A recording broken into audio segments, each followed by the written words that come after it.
Nu ko, ražošanas mašīnas. Parunāsim par to, kas šonadēļ notika. Un pirms jūs sākat sašust, lūdzu visas iebildes pie Saeimas deputāta Zivtiņa, jo tieši tā viņš redz Latvijas cilvēkus. Šobrīd sanāk tā, ka viņam tur puisim 19 vairāk gadi, viņš joprojām sēž skolas solā.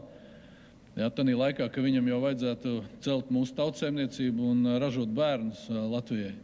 Ir, protams, atsvaidzinoši, ka ražošanas mašīnas vairs nav tikai sievietes, bet visādi citādi seciniet paši, vai jums patīk, ka jūs uztverat kā lielopus. Nedēļa iesākās sudraba zīmē. Elīna Bota tikusi pie olimpiskās medaļas kamaniņu sportā. Nav jau, protams, bronza, par ko Latvijā dod brīvdienu, bet priecājāmies tāpat.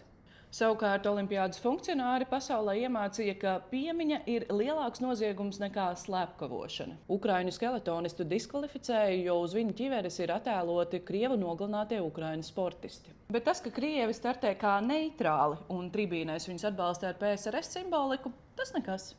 Bet, ja jūs Instagram sekojat Latvijas premjerei Siliņai, tad varētu rasties iespējas, ka viņa ir mūsu lielākā cerība uz olimpisko zeltu.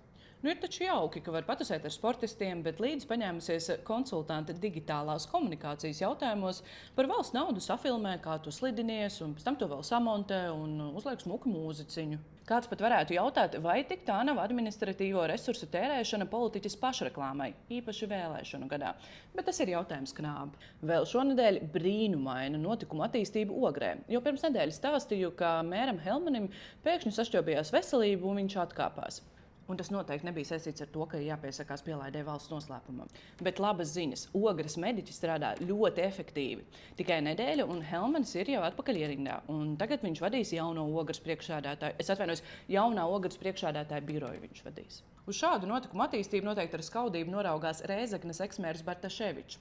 Pielaidi neiedeva un arī no amata atstādināja. Bez pielaidus un amata, starp citu, arī Madonas vicemērs. Es par tām pielaidēm tik daudz runāju, jo likums, kas to prasa, darbojas tikai 1. gadu. Un tavu brīnumu, bet Daugavpils Elksniņam pielaide ir. Neviens tikai nav atbildējis, no kādas tieši naudas viņš sēd savu algai neatbilstoši grezno dzīvesveidu.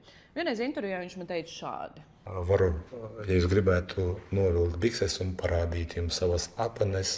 Labi, ka viņš negāja tālāk, jo drīz par kailfoto izplatīšanu bez piekrišanas varēs nonākt arī aiz restēm. Saeima tikko pieņēma likuma grozījumus, kas paredz, ka, ja kāds bez cita cilvēka piekrišanas izplata viņa intīmus attēlus, tad var nākties arī sēdēt cietumā. Lai stātos spēkā, vajag vēl vienu lasījumu. Bet man ir vēl viens jautājums. Kāpēc šāds likums tikai tagad? Un, ja kādam šeit dienās ir jāizdomā, kādu vārdu dot bērnam, tad tikai atgādinu, ka Latvijā jau ir 31 olimpiāda un 29 olimpija. Paldies, tiekamies nākamnedēļ!